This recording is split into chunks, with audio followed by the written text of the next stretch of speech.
Good evening. Welcome to the City of Opa-locka Operational Audit Workshop. We call this workshop so that we can discuss and get updates on the operational audit that was submitted to us back in 2019. And we were to give responses. So we want to give this time for us to review what has been done so far and go forward moving the city's business. With that, Madam Clerk, roll call. Commissioner Burke. Here. Commissioner Taylor. Here. Vice Mayor Williams. Here. Mayor Pygott. I am here. Vice Mayor Williams, can lead the invocation. Heavenly Father, thank you, Lord, for this day. We thank you for allowing us all to gather here in the city of Opa-locka to do your work and your business. Lord, we ask that you continue to watch over us and our families and the city. Thank you. Amen.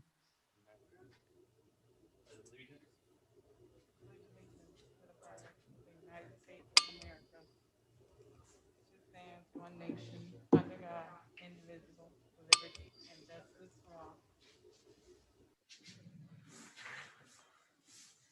All right, public comment. Madam Clerk, would you go over the rules for public comment and let us know if we have any public comments? Yes, good evening.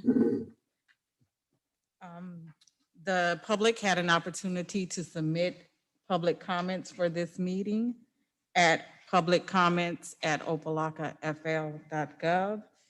And the meeting is currently live stream on www.youtube.com/user/City of Opa-locka. For the procedures for virtual participation at city commission meetings, please visit the City of Opa-locka website at www.opalockafl.gov. And there are no public comments at this time, Mr. Mayor. Thank you very much. I see none in the audience. With that, let's move to our discussion item. Mr. Manager, you have the floor. Thank you, Mr. Mayor. At the request of the mayor and commission, just a little bit of history. In 2019, operational audit was conducted of the city in regards to its day-to-day operational status. 99 findings were developed. The city was provided a preliminary list of 99 findings. The city provided a response. The city was given approximately 18 months to implement policy, procedure, and various other remediation to address the 99 findings. December 2020, Auditor General's office contacted City of Opa-locka's city manager's office, scheduling that 99 finding review for March of 2021. They provided a blueprint for us to follow in regards to a template to provide preliminary responses to our 99 findings to be submitted in mid-February for them to come out and actually do an on-site visit in March. I will turn the floor at this time to Mr. Anderson that will go over that spreadsheet, its format, answer any questions of the commission, and have open dialogue with staff. Yes, thank you, Manager. Good evening. Bob Anderson, Budget Administrator. Just to build on slightly on the background the manager just shared with you, the format for the conversation this evening is the report format provided by the state. They provided the left and center columns, and our job is to fill in the right-hand column in terms of actions taken to resolve findings.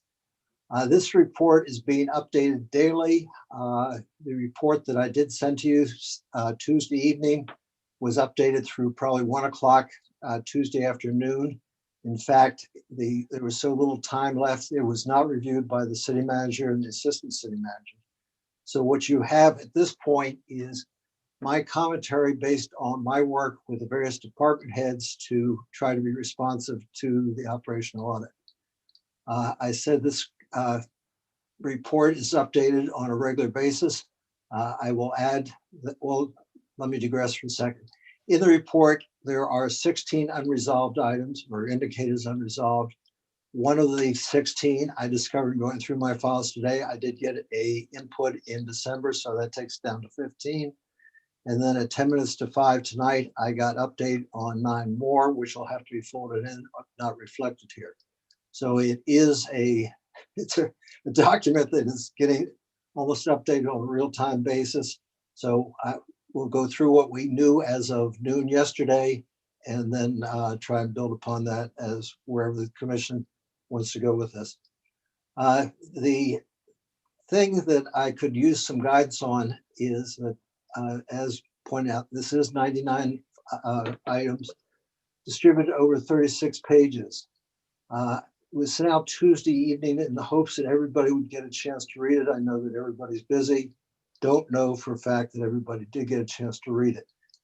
I can take everybody through all 99 line by line and comment as appropriate, or I can just stand ready to answer whatever questions might have come up on the possibility everybody did have a chance to review it and questions were raised. So I'm looking for guidance as to which way to proceed at this point.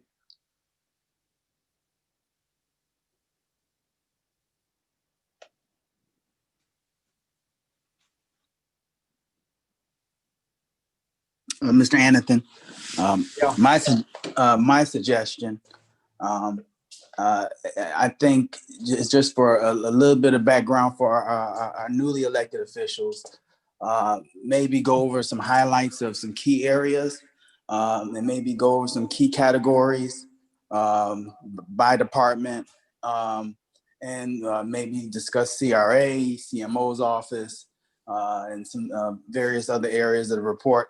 Also, you might want to go over areas of the report that won't not have a favorable change. For example, there's a finding in regards to the city manager search that happened in the past. There's nothing that we can state. There's nothing that we can state in the affirmative that's going to change anything that occurred in the past, or any potential corruption that happened in the past, or any policy violation that happened in the past. We want to kind of touch on those. And then then you might want to touch on finding number 1, the city actually being in financial emergency. That's not going to be resolved in March because we'll still be in financial emergency. So if you can kind of touch on those caveats for the newly elected officials, and then I think from there, we can kind of build from there. Okay, that's challenging, but let's see what I can do with it. Building on those comments, I would point out in some areas, there are 99 findings. In some areas, they are looking for documented policies and procedures. In other areas, they're looking for things to be fixed, and it's more of a position statement rather than policies and procedures. So I will try and pick and choose. At some point, if it becomes too laborious, if somebody will tell me that I'm getting too much into the weeds, we'll try and take a different direction on it. But again, if I can take over the screen, I do have the 99 audit, 99 findings in front of me. If it's acceptable, take over the screen. So let's see where we go. And if I could ask on the screen, does everybody see the first page of the 36 pages of the findings? Does that come across? We're having a hard time hearing you, so I don't know if you can speak into the mic or if there's something you can do with the. Okay, I certainly can do that. Question I just asked is, I did take over the screen, and I'm trying to show the 36-page report. And the question is that visible within to the commissioners at this point? Yes. Okay, perfect. All right, what I will do then is just start to work my way through, try to pick highlights, although each and every one of the 99 does have some merit to it. Starting with the first one, as the manager pointed out, it's kind of a global overstatement. It's talking about whether the city was responsive in terms of submitting the 5-year recovery plan, and whether have done anything about the motor vehicle policy and also the tangible personal property. They picked 4. These are 4 of the items that are in the 99, but since it's the first one, going to address it very quickly. You can see in the right-hand column, the response to it is in fact the 5-year financial recovery plan was submitted on schedule and accepted without modification. And the same held true for the FY21 budget, which was equally submitted on schedule and accepted without modification. Vehicle policy has been implemented to ensure that only the appropriate employees are able to use it, and no vehicles are assigned to elected officials except on possibly official duties. And in regard to the tangible personal property, as the commission will remember from last night, you did authorize the engagement of a consulting firm that's going to satisfy that. So that's one of the 99. I will keep going. Certainly, if anybody has any questions, please stop me so that we can address them then, because otherwise they'll get lost in the other 98 items. Second one has to do with. Excuse me, Mr. Anathan, I don't Yes, mean to cut you off. please. Is it possible you can start from the beginning, one by one, instead of looping them together? Well, okay. In fact, what is in front of you is the first of the 99. Is this the acceptable approach, or did you have something else in mind?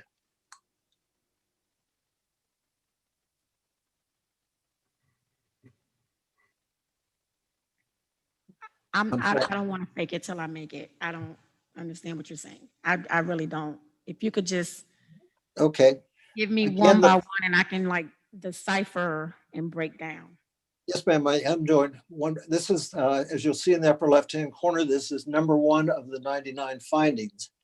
And this is the report format that the state has directed us to respond on. I can go through in sequence. There are 36 pages, 3 or 4 to a page. And the left-hand column is a general statement of the issue that was raised during the audit. The second column is the state's recommendations in the way to cure that issue. And then the third column is our response, trying to be responsive to the recommendations to say, okay, this is how we believe we've cured it. In this case, they identified 4, I guess, what they felt were super important categories. And our response here is addressing the 4 categories they identified were the 5-year recovery plan, which had not been submitted up till last September. There was a situation which was identified where the controls were not in place in terms of employee use of vehicles, and vehicles had been assigned to commissioners, and there was no basis for doing that. And the state's recommendation is either come up with a policy that justifies it or cease that practice. In fact, the city has ceased that practice. And the last thing that they focused on was, again, related to the subject last night, which had to do with the valuation of assets. The controls on the assets were not as they should be. It was an issue related to the city's fiscal audit, and it was also related to 2 categories within the operational audit. So the first line, in fact, is a response to the first of the 99 findings and says, we've heard you and we believe we're being responsive to the issues you've raised, and we've itemized that in the right-hand column.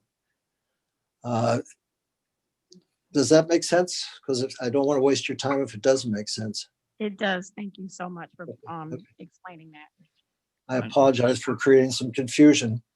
I hope, Mr. Anthony, I have a quick question. To the Please. clerk manager, whoever. Were the newly elected commissioners provided the original packet that was sent, the original report that had the findings and also all the background information? I am not aware of that. I did not do that. And I'm not aware of what was done in terms of the commissioner briefings. Madam Clerk? Mr. Mayor, I believe I did ask that same question to Mr. Grice, and he said he had provided it to the newly elected officials. Now, I'm not sure if they can confirm that, Okay. but he did indicate that, because that was one of my questions to him. Okay. If they All right. had received that booklet. All right. Thank you. Okay.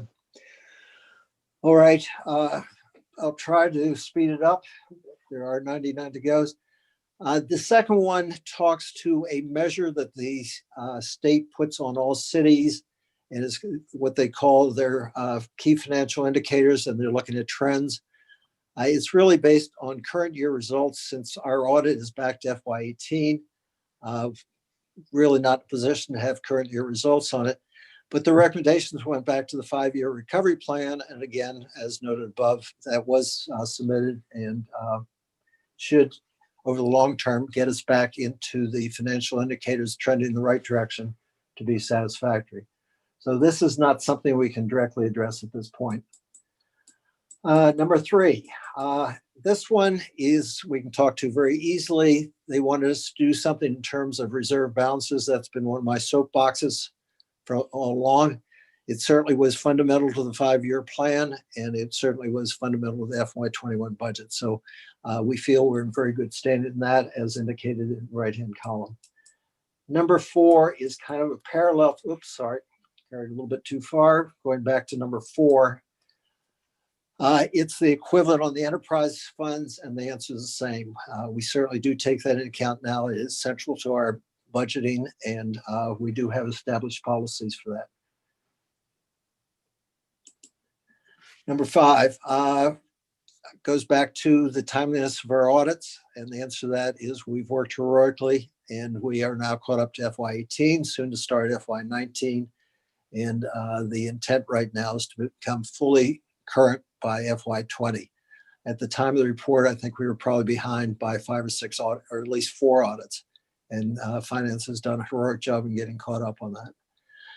Number 6 has to do with a strategic plan. The recommendation is to make use of it and update it. And our only answer at this point is we're in the preliminary phases of updating it. And that is a work that will continue in progress beyond the visit of the audit team. Number 7, this one's difficult. It indicated as unresolved. What they're saying is there was and has been significant turnover, and they want us to come up with procedures to minimize that. That is a reasonably easy thing to do if you have a large organization and you can have succession plans and so forth. A reminder, one of the underpinnings of the FY21 budget and the 5-year plan is this is a very lean organization. So if one key person leaves, it is going to create problems. They suggested we come up with strategies to minimize the impact of that person leaving. But the reality is if that person leaves, it is going to have impact and it's going to be difficult to live with. So we're not really in a position to come back with a positive answer on that one. At least not at this time, but I'm certainly open to suggestions. They recommended a creation of an internal audit function. Has been discussed many times. We are constrained in terms of the number of people we can bring aboard. Our response is going to be, we can't do anything about that directly in terms of staff. At this point, one of their options was to consider getting outside consulting, and that offered up as something we would consider for doing in the FY22 budget. Not an in-depth audit, but certainly some preliminary audits from an accounting firm, for example. Number 9, this has to do with how we manage fraud and the honor code and things of that nature. I've got it indicated and resolved. I mentioned before that in going through my notes, I discovered I did in fact get this as a submission in the latter part of December. And consequently, we do have a policy and procedure that addresses that. So that of the 16 that are in the report right now is unresolved. This one is off the list. Number 10, did not perform periodic risk assessments to help ensure. Risk assessments really is an issue of control. Control is a central theme throughout this report. And our financial consultant has agreed to put together a very high, we don't have the internal skills to do that right now. Our financial consultant has the background. She's indicated she's going to develop a very high level risk assessment plan so that we can start to develop our own skills internally to understand what our exposures are.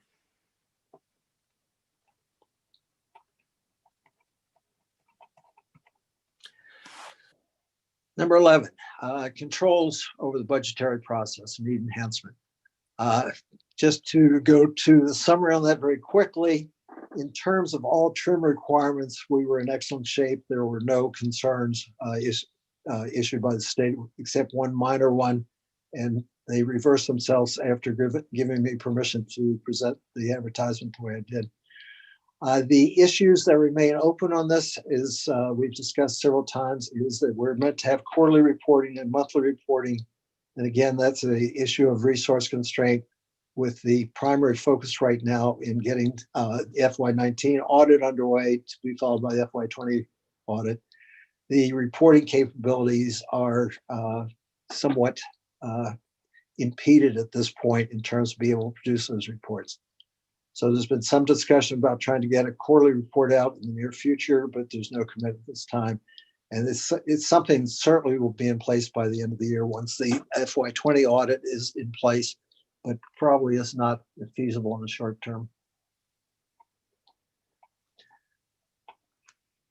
12 had to do with allocation of things like the general administrative expense. There is a policy procedure now in place and was used in the FY21 budget and the 5-year plan. It's documented and it's rational. It explains the basis allocating administrative expenses, and as I said, was used for both the budget and the 5-year plan. This one is a little bit more this one has to do with the funds that are received through the various forfeiture programs. Financial aspects of it are in good shape. The police had developed a 10-page policy and procedure on it, but in putting it together with the financial requirements, come to the realization we've got to go back and rework that. I do have a schedule. Lieutenant Perez is going to meet with me next week, and we're going to sort that one out.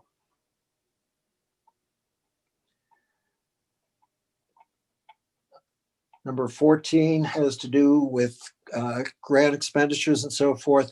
An excellent policy and procedures been put together to cover all the responsibilities of the mechanics of doing that. So we're prepared to share that with the auditors when they come back. Number 15 is really a first cousin of what we just looked at, because it has to do with the Department of Environmental Protection grants. And again, the concerns that they raise have been addressed. They were concerned about whether there were separate accounts for each grant. The answer is certainly yes. And they're concerned about whether we were submitting unauthorized expenditures. And again, we get reimbursed on the fact the expenditures are authorized. So it's self-fulfilling in terms of only the right ones are, only right expenditure being submitted. And again, the county is doing what they need to do in terms of posting the grants and the loans as received. Next one is a little bit, it's of lesser importance. We get gasoline tax revenues, and they are intended to be used for roadway repairs. They are meant to really be in a segregated account so that you have a very clear statement of both the revenue and the expenditure. At the moment, they're going into our capital fund, the Safe Neighborhood Fund. They are very visible in that fund. They are very easily do. It has the effect of being a special revenue fund, but we at the moment do allow other revenues to come in and other expenditures to occur. So in the purest sense of a special revenue fund, we're not meeting this requirement right now. The financial consultant is considering whether we should go to a truly special revenue fund for this particular item. This has to do with the release of the CITT funds. This was really tied up. And again, if that's just a reminder, this is the half-penny sales surtax that we get, which goes into the People's Transportation Plan Fund and is used for both providing funding for the bus service, the community bus service, and also for roadway repairs. The underlying problem here again traces back to the fact that the city was way out of date in terms of the audit had to be done.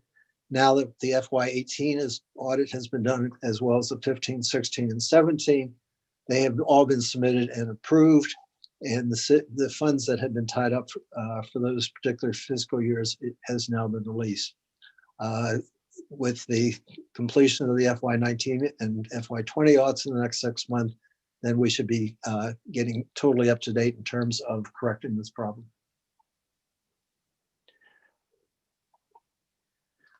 Number 18,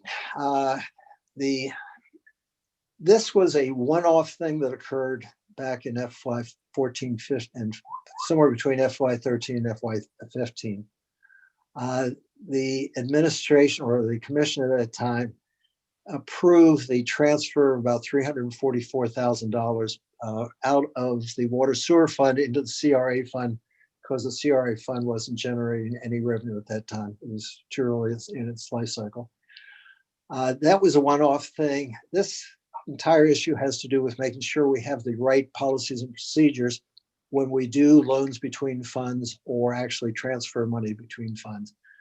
We have rectified the fact that that money was transferred unnecessarily back 14. That was corrected this year.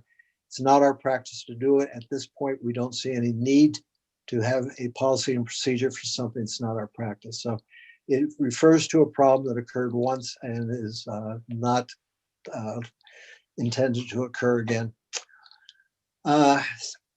Number 19 has to do with special events and how recommendations that we should be doing it. This policy procedure has gone through several iterations over the last several months.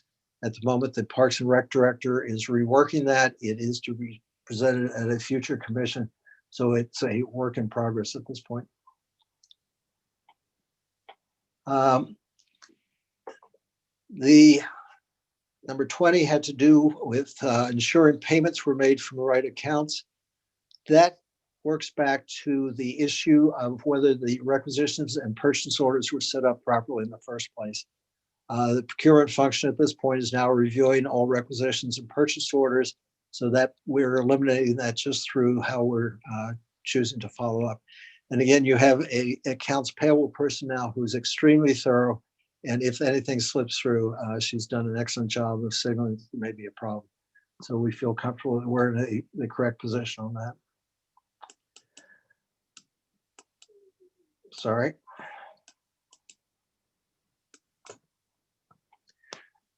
Journal entries.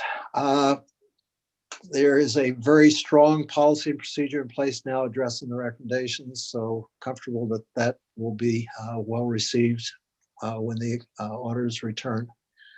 Number 22 has to do with bank reconciliations, which is a topic of ongoing conversation.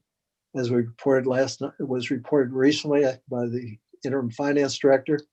They are all the way caught up through FY19. They have a policy and procedure in place which addresses the requirements. So that, I think, is also going to be certainly not a contentious issue when the auditors return.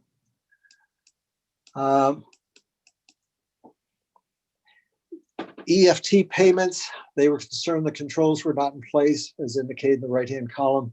Finance has prepared a policy procedure that fully encompasses all of the recommendations, makes responsibilities very clear, and I think that's going to not be an issue when the auditors come back. This one is still open. This has to do with not notifying the state when you have checks that have been issued for refunds and so forth, or even payments to vendors that have never been cashed. This one is only not been done, I think, primarily because of time and resource and documented. It's certainly a known process, and I'm sure we're going to have this taken care of within the next 3 weeks. Number 25 has been taken care of. There's some statutory reports that are required each year in terms of the public deposit accounts. They have been submitted for this year, and you do have a policy and procedure behind it to document that we are in compliance. Petty cash concerns, again, you have a policy and procedure in place that describes all the responsibilities of how it should be maintained, replenished, and so forth. So my belief is this is also going to be equally acceptable.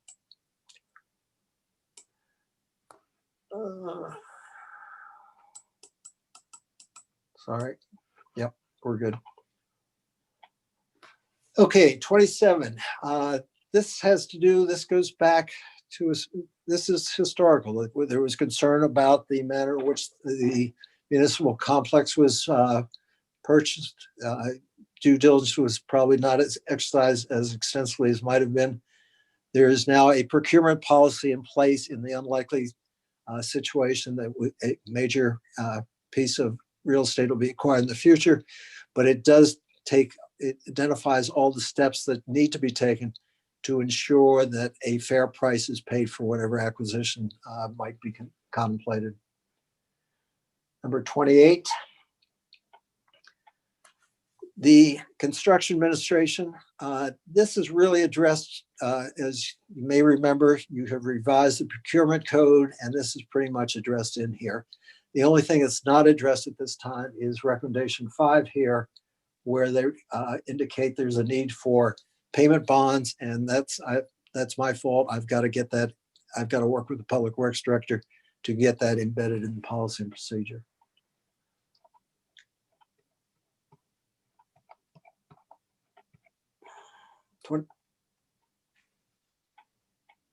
Sorry, I may have missed one here. Yeah, 29. City of not established surplus land disposal procedures. And again, a policy and procedure has been implemented in that, picking up on the recommendations there to make sure that the process is properly done so that the city gets the most favorable price possible for the property.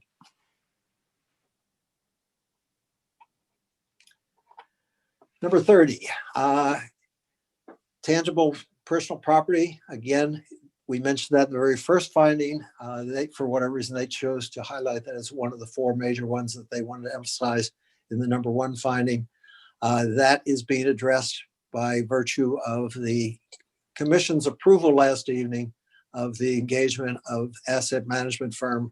I'm sorry, the name is HCA Asset Management, to come in and do the necessary work that will give us the information needed to satisfy this requirement, including, as just a reminder, they're also going to assist in developing the policy and procedures to ensure it's kept current. So it's, we're really getting a twofer out of that one.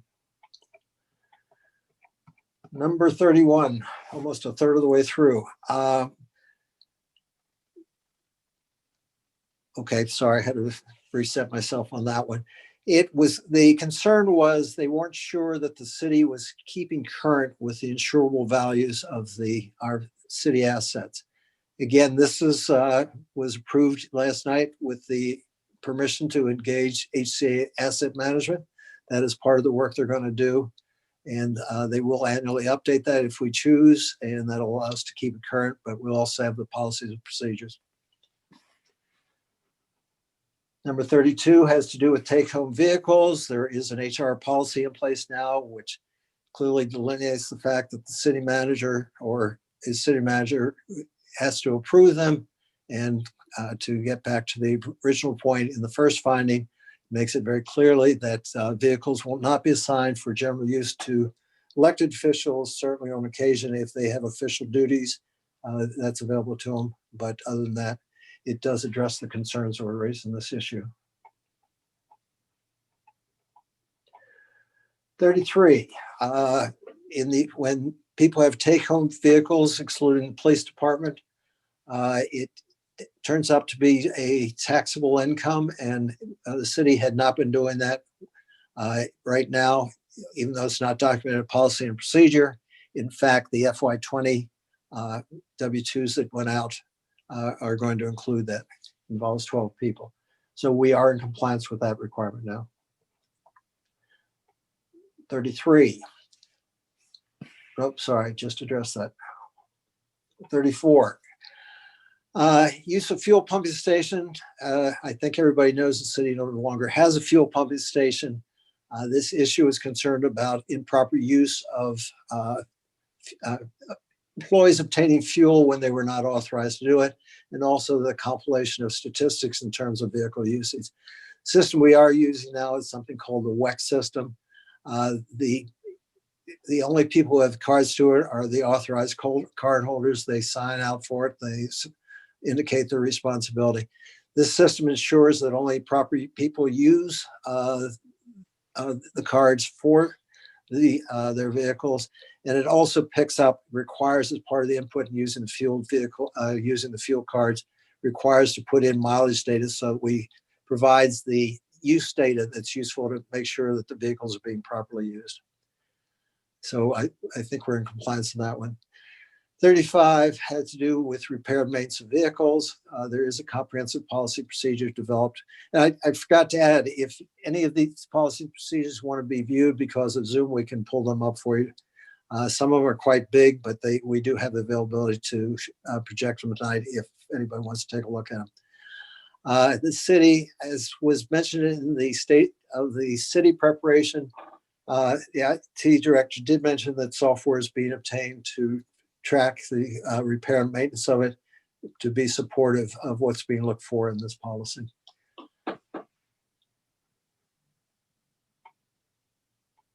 And very quickly, the policy also required some indication of what we're doing about surplus vehicles, and that is also being addressed in this policy and procedure. 36 is kind of a first cousin to 35, has to do with use of repair parts and so forth, and how we control them and inventory and so forth. Again, this was discussed in the State of the City warm-up, there is software being obtained to ensure that that's being done. So you do have a policy procedure there that is quite adequate in addressing the recommendations of the finding. 37, contrary debt management policy. This is open for the moment, not because it's that difficult by itself, but again, it's just the workload that the finance people are undergoing right now. It just has not been addressed at this time. So it is open, but in terms of being doable, it's certainly doable. 38, it was concerned about how bond counsel was obtained through when they issued the bonds for, I believe, the 2015 bonds. This is covered in the procurement ordinance that was passed sometime early part of last year, I guess. So it addresses it in the fact that this procurement ordinance is now, our code is now in place. And since the city now adheres to that, somebody like a bond counsel, in fact, will be obtained competitively rather than apparently it was done non-competitively. You do have next one has to do with cash deposits. Cash collections that are incurred each day during the normal operation of city operations. You do have a policy and procedure in place that now identifies that, and it is being done on a daily basis. You do have Brinks stopping by every day to pick them up, so we in fact are depositing on time daily. Number 40 had to do with the operation of the building license department. Again, as was discussed in the workup to the State of the City, IT has been very active there in terms of implementing the procedures and, more importantly, the technology that allows this to be done. You do have a policy and procedure in place now that acknowledges that, and I think this will also be acceptable. 41, this has to do with the red light camera revenue. And when I say red light camera revenue, the state portion of it that passes through the city on the way to being distributed to the state. We are, for the past year, we certainly have been current in getting current year fees to the state. At the moment, the prior years are still under discussion, and that is an open issue. Some of the guidance we get from the state says should not be a concern for the moment, but we don't have that in writing. So it's something that's just going to have to be continued to be talked through. Again, this is one of the things that's not so much a policy and procedure, but a correction of past activity.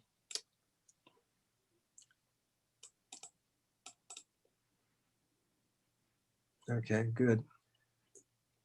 On to number 42. You do have policies and procedures now to define what needs to be done in terms of deposits. The recommendation is that it should be embedded in the ordinance. The city's view at this point is that it really should be at a policy level. It is too nuts and bolts possibly to be in the ordinance itself. So you do have a policy and procedures to identify what needs to be done to ensure that utility accounts are closed properly, timely, and that the refunds are restored within a 4 to 6 week period. The deposits are returned to the customers within 4 to 6 weeks of closing. 43 had to do with prompt billing and collection efforts. You do have a policy in place that addresses that, and I think that is also going to pass valuation when the audit team returns. Number 44, the audit was concerned about a lack of standard procedures, or at least a documentation of standard procedures in terms of when adjustments were made to accounts. You now have that in place. You do have a policy and procedure that covers that. And again, I think that will stand up to audit. 45 had to do with sometimes these rates were changed, but in some way, shape, or form did not get into the billing when the city was doing the billing itself. Obviously, the billing is now being done by the county, but at that time it was a problem. To address that, you've got a policy and procedure that says on an annual basis, the Public Works Director will convey to the county our rates just for confirmation that in fact the correct rates are being used. And also that to the extent the city is still doing some billing locally, be confirmation from the local utility billing manager that the rates that are correct with what is currently in the code. 46 has to do with an HR issue in terms of how people were hired, and you do have a policy and procedure in place now that addresses the concerns and is, I think, responsive to the recommendations from the state. Number 47 had to do with background screenings and whether it was properly documented as needs. You do have a policy in place, policy and procedures in place that do address the concerns now. And again, I think that will stand up to inspection. Number 46 is a search committee. I'm going to just check my notes. At the moment I'm showing that unresolved. And I think that was, no, I'm sorry, number 48. Yeah, that was part of the information I received earlier this evening. So this one's going to have to be updated. It's no longer unresolved.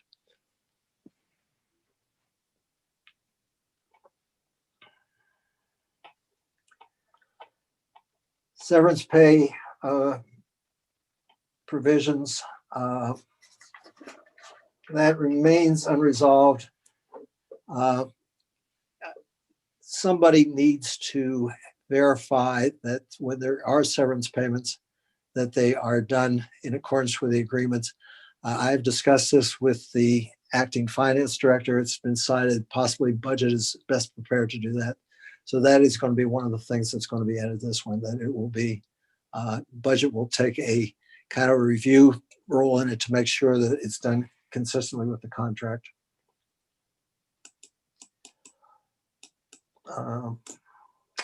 Number 50, this goes back again. This is probably the third time over the target in terms of vehicles being assigned to the elected officials on an ongoing basis. You have policies and procedures now that say certainly the city will not do that. You have, again, part of this concern, this issue had to do with the ability of commissioners once upon a time to get their allowances without demonstrating the expenses that were incurred to justify the allowances.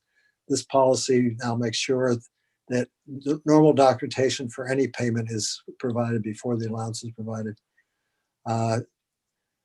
It also addresses the personal use in terms of taxable income. And again, the city is now current on that one. Recommendation is part of the recommendation was to go back and check with the IRS as to what should be done in terms of the fact that it was not done previously. I believe the city's position at this point, my recommendation is it's so long ago that it's probably no longer of any value to do it.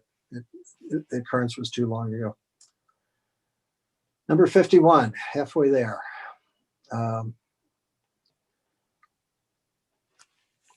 There can be an issue in terms of whether somebody's working for the city is classified as an independent contractor or a city employee. You now have the HR director has put in place a policy procedures based very heavily on IRS guidance. So very clear guidelines on how to make that differentiation. So that one's in place and up and running.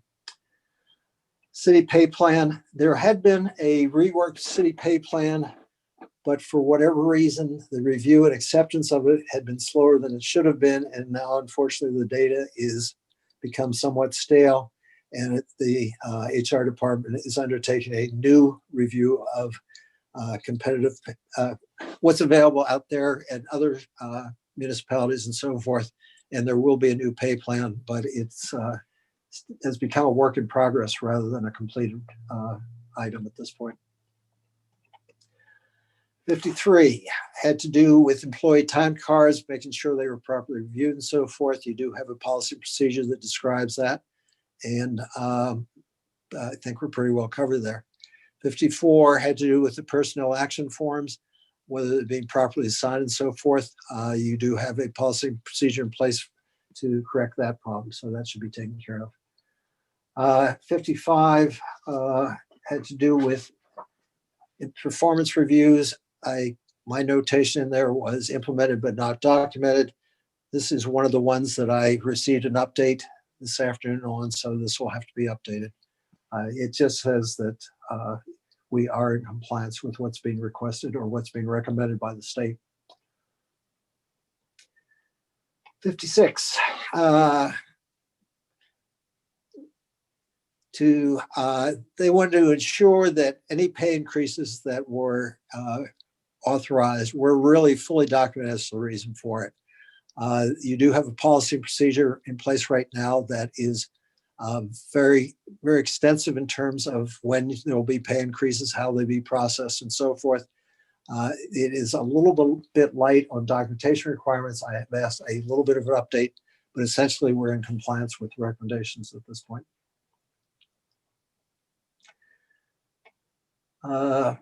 57.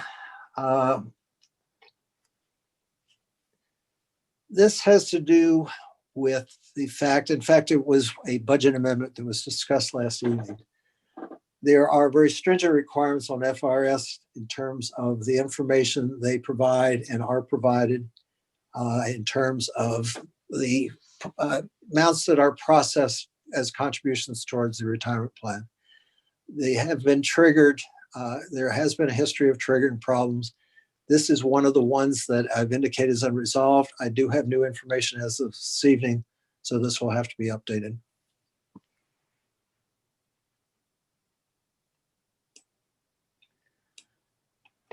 On we go. Concern was authorized overtime was being executed without the proper authorization. You do have the policies and procedures now to ensure that that doesn't happen anymore.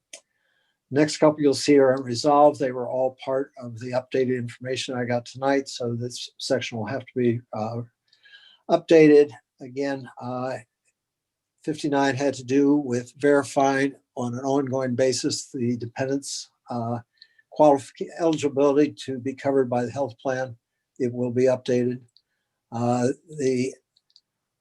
We had an issue on timely payment of insurance premiums. There are measurements in place now for the entire payment process so we can identify any problems. We think we are in compliance at this time. Data will be developed to demonstrate that point. Accumulated leave balances. This was alluded to again last evening at the commission meeting. There is a policy in place now to ensure that people are not permitted to over accumulate the various leave that they earn during the year. So again, this is one of the this will be updated before it goes to the state 6 weeks from now. Where are we? 62. 62. Again, this was updated tonight, had to do with people being at termination, getting leave payment in excess of what they're, I'm sorry, this is leave payment in general.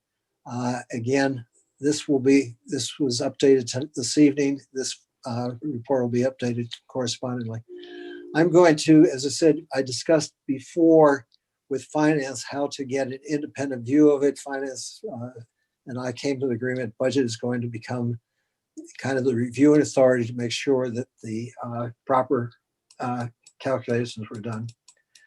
63 is a variation of that. The city apparently did make excessive leave payments for people who were leaving the employ of the city. Again, the same, this will be updated and budget will be inserted as the reviewing authority. Mr. Anthony, may I interject? Please do. On some of these HR items, I do appreciate you wanting to be the reviewing authority. We just authorized an additional position in HR to assist with manpower in that department. These are HR related issues.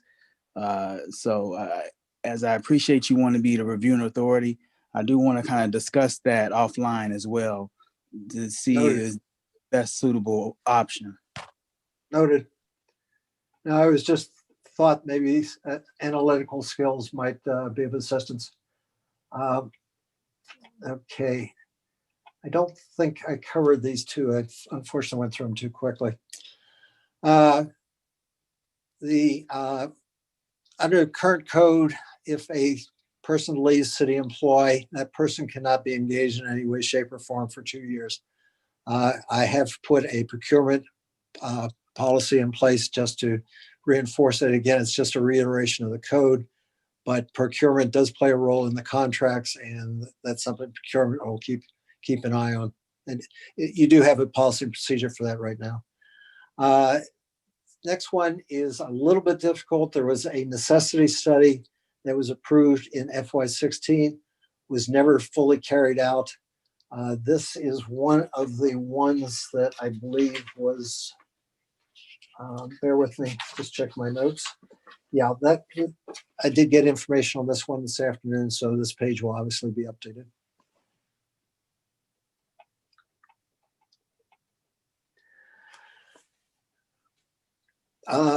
Concern about the way travel was authorized and documented, provided a series of recommendations.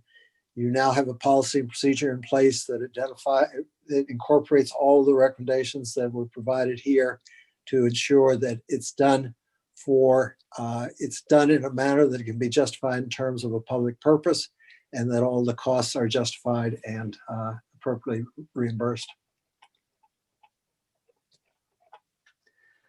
67, 2/3 of the way there.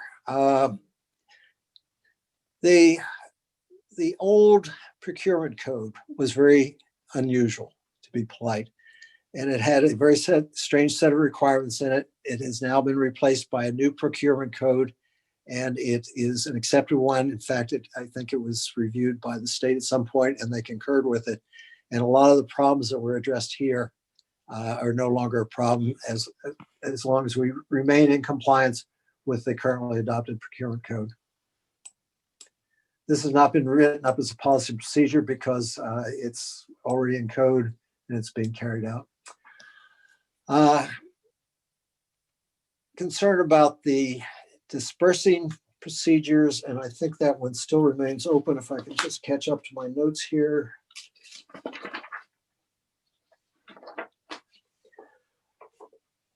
Sorry.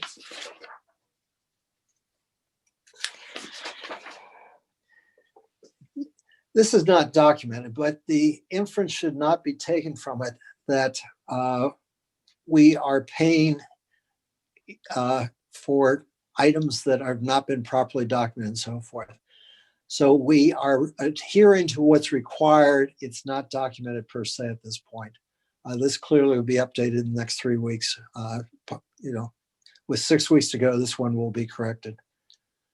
Number 69, prompt pay. As I said before, well, this is two parts, prompt pay, and it also has to do with the monies that are owed to the Miami-Dade water sewer for past charges.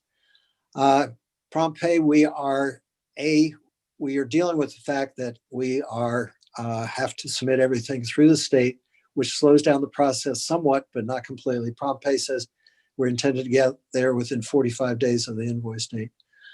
We are putting measures in place from the entire process from the beginning to end to identify where the bottlenecks are, and we will be making improvements on that. In regard to the monies owed to Miami-Dade, that has been discussed several times. We owe them under the current payment schedule, $100,000 and change each month through the middle of FY24. There's another $2.5 million related to the acquisition and installation of meters. That is yet to be, that has not been presented to us in terms of payment schedule. We are fully current on that, and it's not an issue.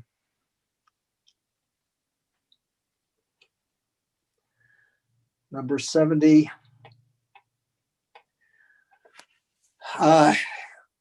City records did not clearly evidence authorized public purpose served expenditures of $51,000.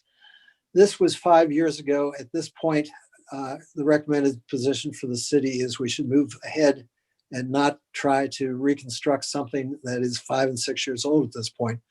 As mentioned before, part of your travel voucher and also for your normal requisitions and so forth is going to be a requirement. If there's any doubt at all in the comments section, indicate the public purpose of it. So this will not be a problem going forward and should be acceptable to the reviewing auditors. 71, I think 70 skipped by me there. Nope, sorry, we've covered 70. 71, credit cards. City no longer uses credit cards, so this is moot at this point. Certainly, if we ever go back to P cards, we will certainly look around. Most municipalities do use them at such time that a decision made that is advantageous for the city to use it. We'll certainly reach out to the other municipalities to do it, ensure that our practice and procedures certainly emulate what they're doing. So at the moment, there is no response because we don't have them. Number 72 relates to some of what we talked before. Has to do with whether competitive bidding had occurred, again with the procurement ordinance that was adopted last year and has been adhered to religiously. That's no longer a problem.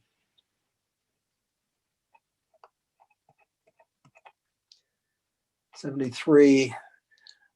This is kind of the mirror image of what we just talked about a minute. It had to do with services as opposed to goods and services. Again, has to do with the fact that with the new procurement code, which we are adhering to without exception, we are in compliance, and all the issues that were raised are addressed by the new procurement code. Number 74, service. Number 74, contractual service procurements were not always supported by a written contract that included the provisions and conditions required by the city ordinances. You do have now a policy procedure that embeds all of the recommendations and is being adhered to.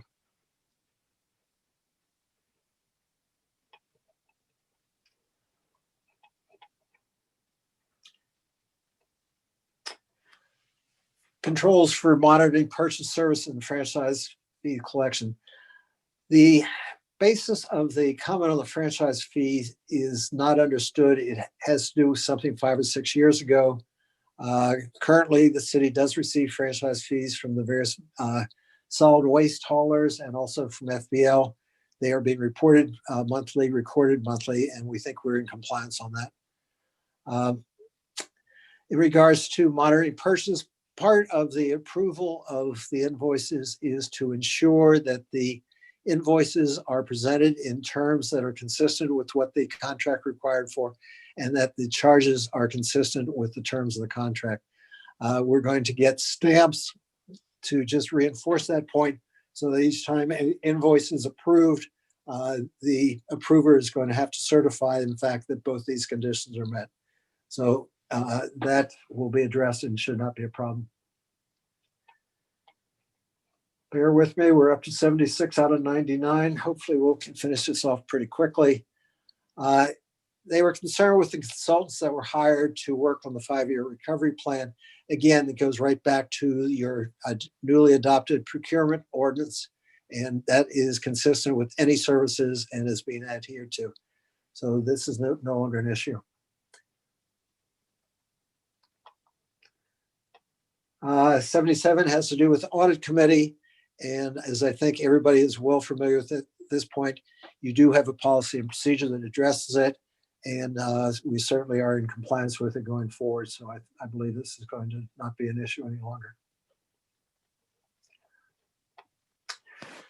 78, the city did not follow ordinance when selecting a law firm. And the contract that was executed had deficiencies to it. Again, your new policy, your new procurement code, and you do have a policy and procedure on top of it that establishes the ground rules for doing it. To a certain extent, they're just mirroring what's already in the code, but you do have a policy and procedures that picked up the recommendations and what's in the code. So it's there and will be adhered to going forward. And I believe it will serve to satisfy this finding.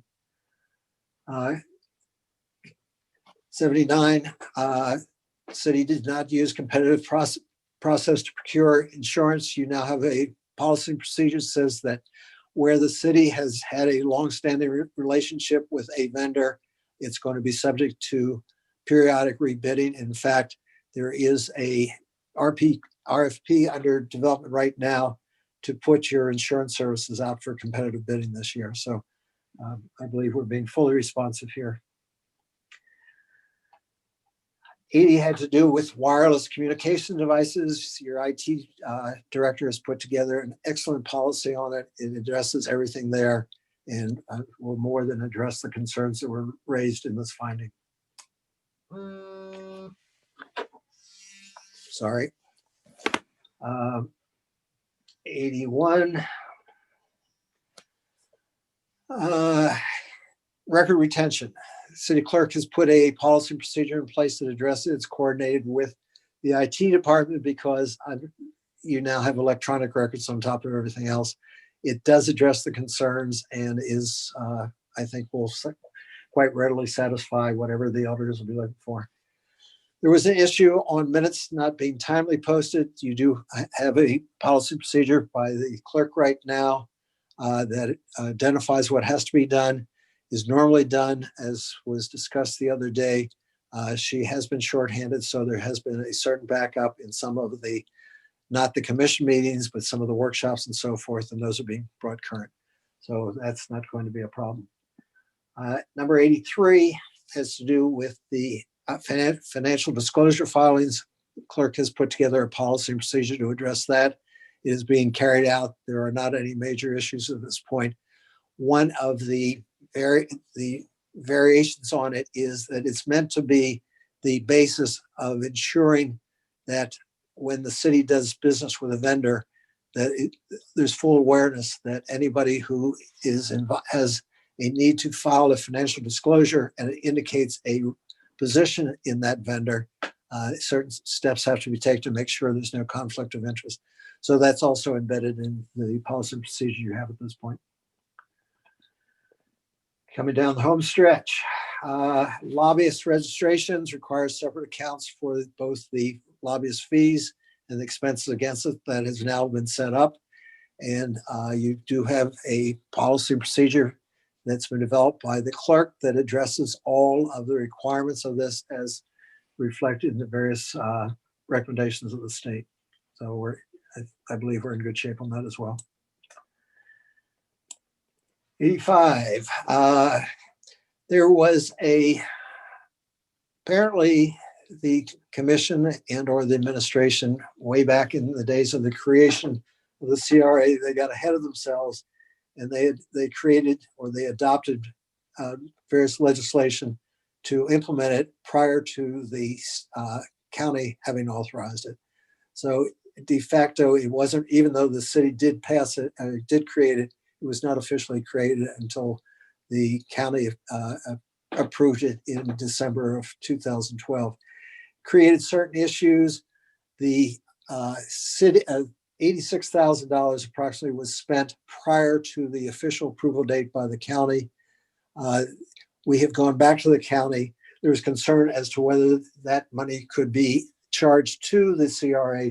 County has now come back and said, this is normal practice.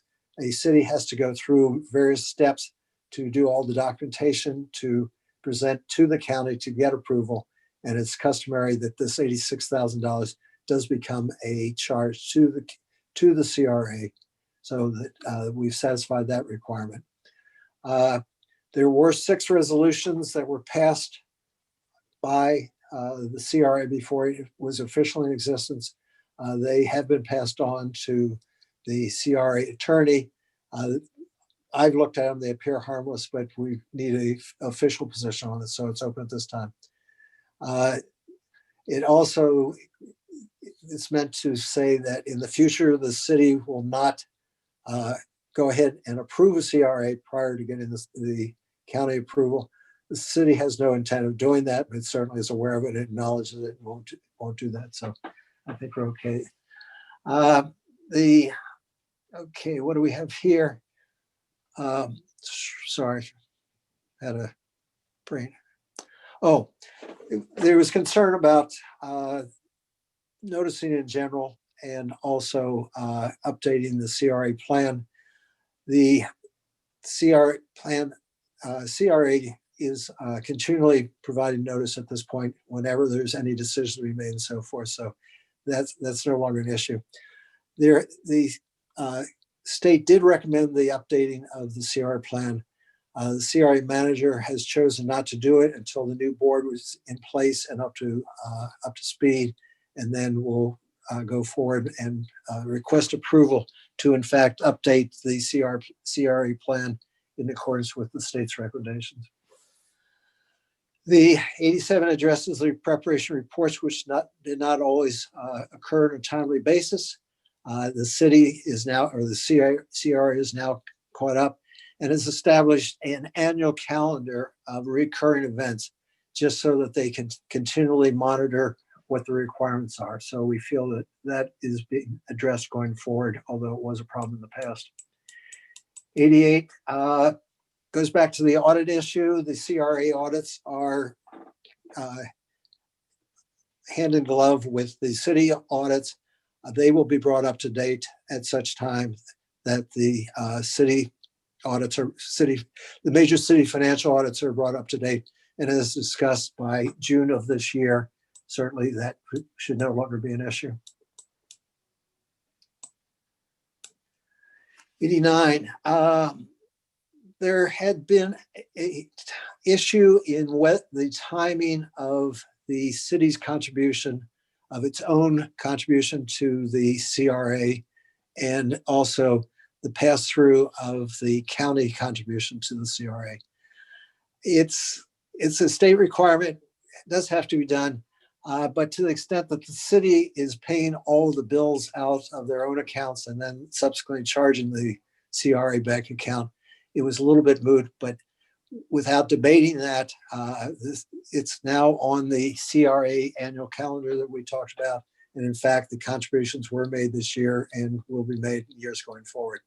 So there is an open issue on it. I believe the CRA manager has it on the agenda for the next meeting. Under state statute, the CRA can insist upon interest and penalties for late contribution. They also have the right to waive it. I believe that is going forward to the board, CRA board, in the next meeting to make it to understand the will of the board in terms of which way that'll be done. And that'll address that portion of that finding. Concern about the accountability of CRA financial transactions. CRA does has a separate bank account. As I said before, it's a little different because most of the transactions don't come out of there. The city pays for such things as the city staff that is working for the CRA on a part-time basis. City pays all vendor bills and then subsequently turns around and gets reimbursement from it, from the CRA bank account on a periodic basis. So the primary concern is the bank account. The bank account is in existence, has been in existence, and that should not be an issue. There was some confusion on 91. There was a somewhat vague statement within the CRA founding documents that said that for the first 7 years, the administrative expenses should not exceed $200,000. It was vague. The state read that to be that $200,000 was cumulative over the 7 years. The county has come back and confirmed that, in fact, the $200,000 was an annual restriction, and certainly the CR has not come close to approaching that number. So also concerned about the timing of the CRA administrative payments, both in this one and the next one to the Department of Economic Opportunity.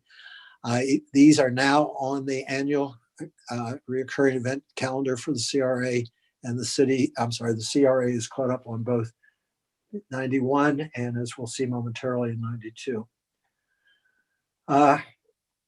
In 92, also, the finding is it was concerned about the CRA was not notifying the Department of Economic Opportunity about such things as updating the CRA plan and so forth.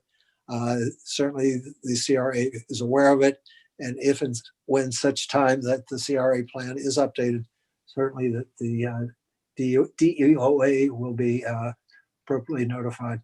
As I said, we are current in terms of fees to them, which is $175 a year. What else do we have? Okay, we've covered that. We're coming down the home stretch. Yay. Okay. There was concern about budgets were not being properly adopted. That's been rectified. Part of the issue was not so much the budgets weren't being adopted, but the county had its own format. We have now adhered to the format that the county wants. And in fact, they have all updated budgets all the way through the FY21 budget this time.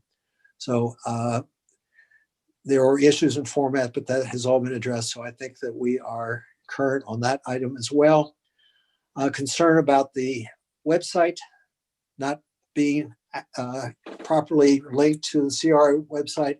CRA does not have its own website, but it does exist as a page or two on the city's website. That link has now been brought to the front page so that there's no confusion how to get there. And it is updated at this point in terms of things like budgets and minutes. So we're in compliance with that as well. And coming down the home stretch, there was concern about clear identification, demarcation of the terms of the two board members who were appointed by the District 1 and District 2 representative, or I should say, county commissioners. It states in there very clearly that the terms of these two board members are coterminous with the people who appointed them. So we believe that is already in place and it doesn't require any further action. Number 96 out of number 99, concern about sunshine. CRA is fully aware of the sunshine requirements. All meetings are virtual. There are no meetings that are held in the shade, and we feel we're fully compliant with that at this point.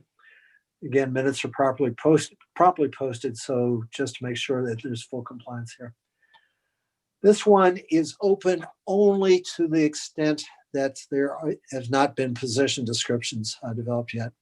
In terms of hiring people, when they do hire people, CRA utilizes the city's HR capabilities to both advertise and to evaluate employees. So the only remaining issue here is to get position descriptions of any position that may come up in the future. Down to the last two, severance pay. Again, there was a problem in The way it was not done with the terms of the contracts. At the moment, there is not something in place to ensure that that is no longer an issue in the future. And again, there should be some sort of audit function on top of it to ensure that the whatever severance pays that are deemed appropriate are consistent with the contract. Last of the 99 has to do again with the CRA in terms of how to develop, to obtain legal services and developing and monitoring legal service contracts could be improved. Again, CRA is highly reliant on the city for its various services. They do use the city's procurement code, and that should not be an issue. There were apparently some payment issues. Again, it goes back 5 or 6 years, and it's believed the city's recommendation at this point is it's not productive to try and recover it. I do apologize that it's 99. I was asked to be selective at it, but again, I was also, I think, asked to try and cover everything that was there just so everybody had a full understanding of what is involved and what the city's position is in response to these various recommendations. So with that, I will close. I will be quiet, but I certainly stand ready to answer any and all questions that might come up. Thank you, Mr. Anathan. I'll open the floor for any questions, comments.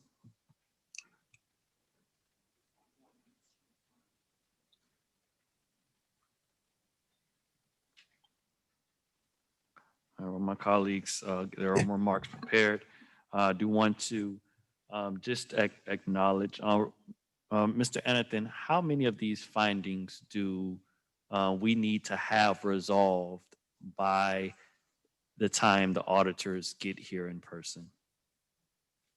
Mr. Mayor, I don't have a precise answer. And let me answer it in 2 ways. If the standard is going to be, is the city perfect? We're not going to do as well as we could. If the standard is going to be, how far has the city come in the 18 or 24 months since that audit?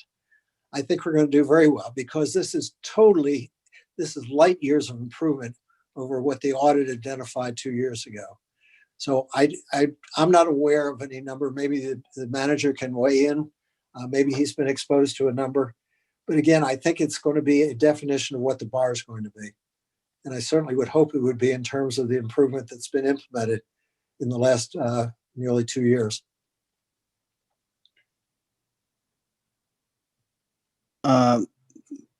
As far as a particular number, I've had conversations in regards to what that measure is going to be.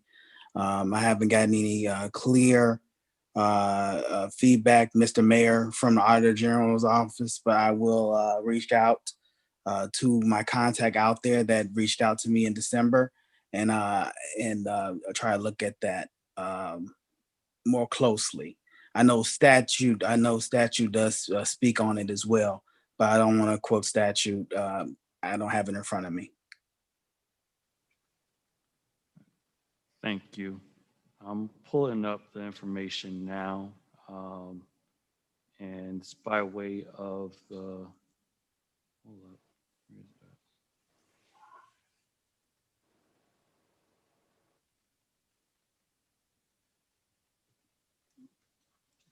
Okay, it's not coming up.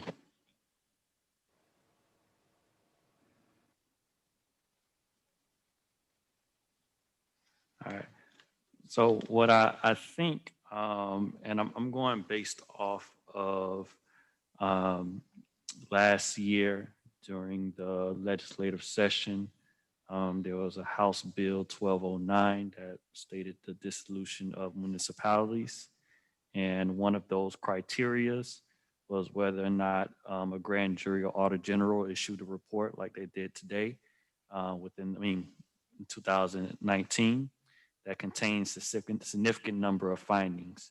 And they would have been able to act on us if this passed, if the municipality failed to resolve 5 or more of those findings within 12 months of the issuance of the report. right now, we currently have how many at a satisfactory state? I'm going to assume that question was aimed at me. I don't have a number at fingertips. I know some, for example, like audit, just by definition cannot be deemed to be satisfied as of this moment. I think that by the time this report goes in on the February 28th, we certainly should be in a position to discuss everyone, and where a long-term issue is involved, just indicate the progress that's been made so far. At the moment, I can't think of anything that might necessarily be a long-term issue other than the audits. But I would say we have 6 weeks from tonight, which is, I think, the 28th of February. And these are mostly all doable. So if the number is 5, then that certainly creates the standard for moving forward. So yeah, that's based upon that proposed bill. I definitely think we as a city should shoot way higher than that. And I also see, based upon a report we received as a commission from the manager's office on December 4th, 45 of those 99 were satisfactory, which is a huge accomplishment to get the city in this regard. We look forward to seeing the auditors coming in and verifying and making sure it's satisfactory for them. But based upon currently the report that we have at the moment, I see a number of 45 out of 99, which is very good. But this is something I think is extremely important for us on this commission. When this was submitted to us, it was directed at the commission, particularly myself. My name was on the letter. So we must take this very careful. And when it was first received, I went through it with a fine tooth comb, and it was one of the most enlightening documents I've ever read about the conditions and state of the city of Opa-locka. And it helped to formulate a game plan that we can put in place to address a myriad of issues. Not just the recommendations on a base level that the Auditor General office put out, but it gives us an opportunity to look at what we could do even better. So I look at it as a blessing that we have a clear analysis of what we need to do to make sure that this government operates in the best interest of the people. So with that, and I'm happy to see the number of recommendations that have been addressed so far. With that, first question is, with those that are works in progress or unresolved, have we attached a work plan and also a timeline for the completion of those? Well, belay, if may I answer that, Manager? Yeah, go, Mr. Anthony, that's fine. Thank you. Thank you. By definition, the work plan is going to cover the next 3 to 4 weeks. It's got to be. As I said, of the 16 unresolved on this page, one, I clearly have a policy procedure that I had lost track of. I got in December.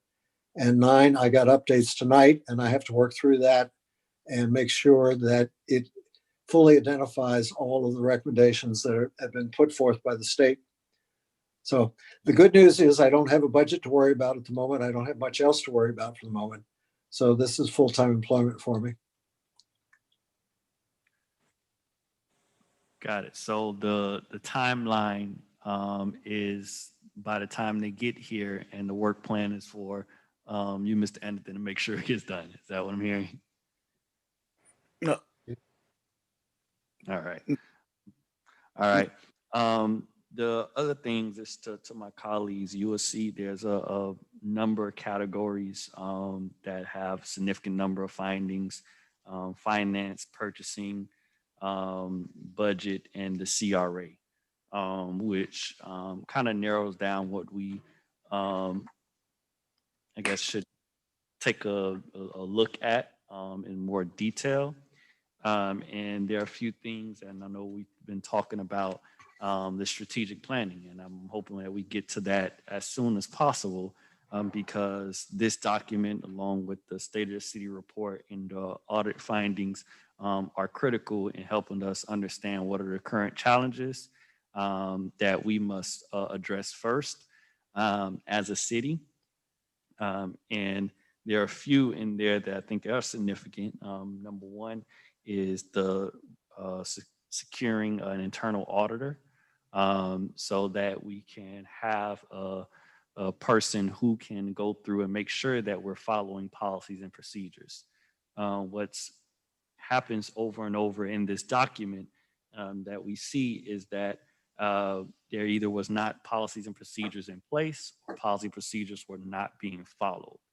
And one of the recommendations speaks to that, based upon the transition in key level staff and also the city manager's office on a high level. So those were critical into making sure that policies and procedures were being followed. So it's important, I think, that we do look into an internal auditor, so that we can make sure that this doesn't happen within the city again, and also to purchasing.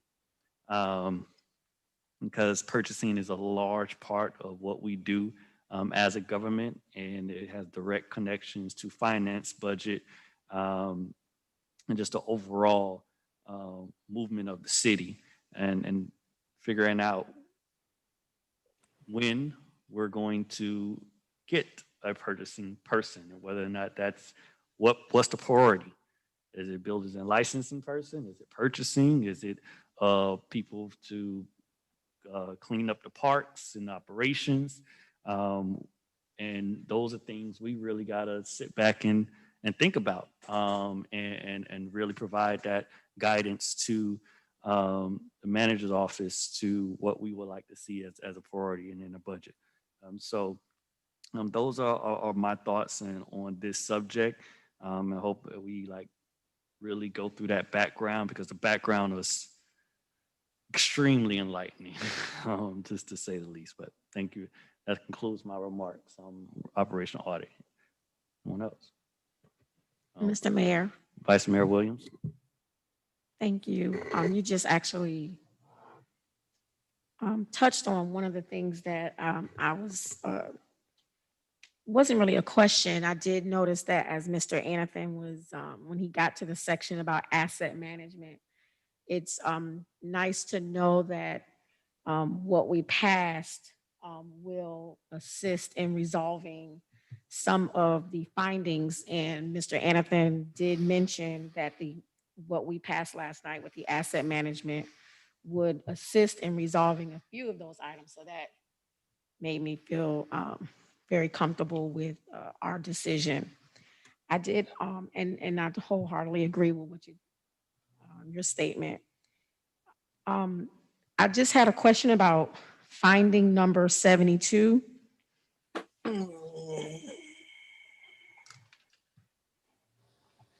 And I'm not sure if that would be Mr. Pate or Mr. Anathan who can answer the question.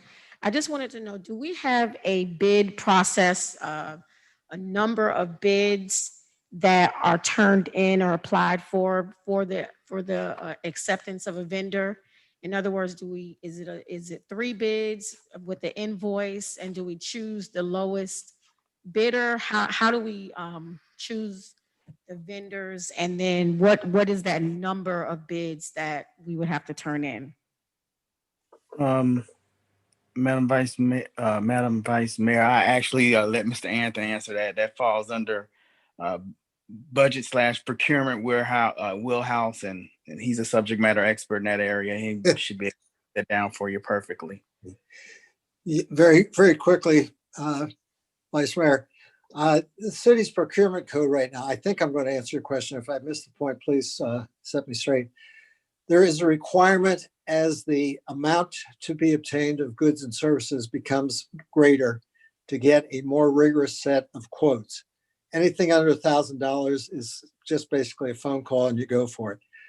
Between 1,000 and 2,500, you've got to get 2 phone quotes and document them and as justification. Between 2,500 and 7,500, you've got to get 3 phone quotes and document the fact you got them. Between 7,500 and 25,000, you've got to get 3 written quotes. And then anything over 25,000, unless it falls into an exception category, requires formal bidding process, going out with an RFP, having an evaluation committee, and so forth.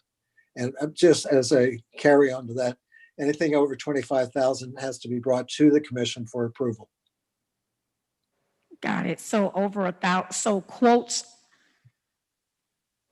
you don't need a quote unless you get over a bid over 1,000, phone quote or written. It's written as one phone call, but it's, yes, One in phone essence, you just pick up the phone and get your price, submit your requisition, get your purchase order, present it to the vendor, and get your goods and services.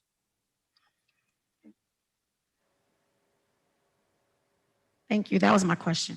Thank you. Mr. Mayor, Commissioner Burke. Mr. Mayor, sitting here now and looking at this, no, we haven't gotten there yet, but thanks to the manager and his staff, it looks a whole lot better than it did when we got here, when we first sat down here. So I know it's been time consuming. I know it's been a lot of work, but thanks to the manager and his staff and Mr. Anathan, I know it's been a lot of hard work, and it does look much better than it did when we first saw it. So just keep doing the good work you're doing, and hopefully by the time they get here in March, that we'll be able to satisfy them. Thank you, Mr. Mayor. Commissioner Taylor. I only had a question in regards to the staffing of an auditor. Where are we in that? Are we advertising for that position, or are we at a standstill with that? As far as the internal auditor, we are have not even drafted a position description. We haven't even determined if we're going to try to staff that as an internal position, or we're going to try to contract that out. We're not at that point yet, Commissioner. But we will be exploring it, as Mr. Anthony did speak on it earlier. Because eventually, once these 99 findings have been implemented and once these changes have been made, and we want to make sure that these policies are continuing to be adhered to moving forward. So we want to have some type of internal audit function to ensure that we can keep the city moving forward in a positive direction. Okay. Yeah, that's what I was asking. I just wanted to know, after everything is all said and done, I believe we're going to pass it, but once everything is good, how do we move forward in maintaining that great city status that we have once we pass this audit? Thank you. Thank you. All right, any other questions or comments? Mr. Manager, do you have any closing remarks? Mr. Mayor, I'd like to first thank Mr. Anthony for his hard work and effort in regards to kind of navigating us through the process and being that liaison to the staff and putting this together. The Auditor General's office, like I said, reached out to us in December, and I kept saying, I said, listen, we're in a pandemic, let's see what happens. And like I said, we received that notification. and then they will be here in March. And I have been having conversations with the governor's designee in regards to it, and we will be having other conversations and kind of looking at what JLAC is going to be looking at as far as favorable results, as far as the Auditor General's results is going to look like, as well as what the governor's designee and the Financial Emergency Board and what they're going to look at as far as favorable results, and really define that measure and goal for the city. So those are going to be ongoing conversations as far as expectations moving forward. All right, thank you. Any closing remarks from colleagues? Vice Mayor. All right. All right. As again, I want to just state that I think this is a huge step for this city, and this is extremely important. So I want to thank all those involved, from the staff that has been putting in the work, to Mr. Anathan that's been leading that, and Mr. Manager for making sure that all this gets done in a timely manner, so that when this audit comes around, we look like a city on the move. So much respect to all those involved. And I want to thank you for coming out on this Thursday night, 2 nights in a row, in order to handle the people's business. So thank everyone. I have a motion to adjourn. Moved by Commissioner Burke, Second. second by Vice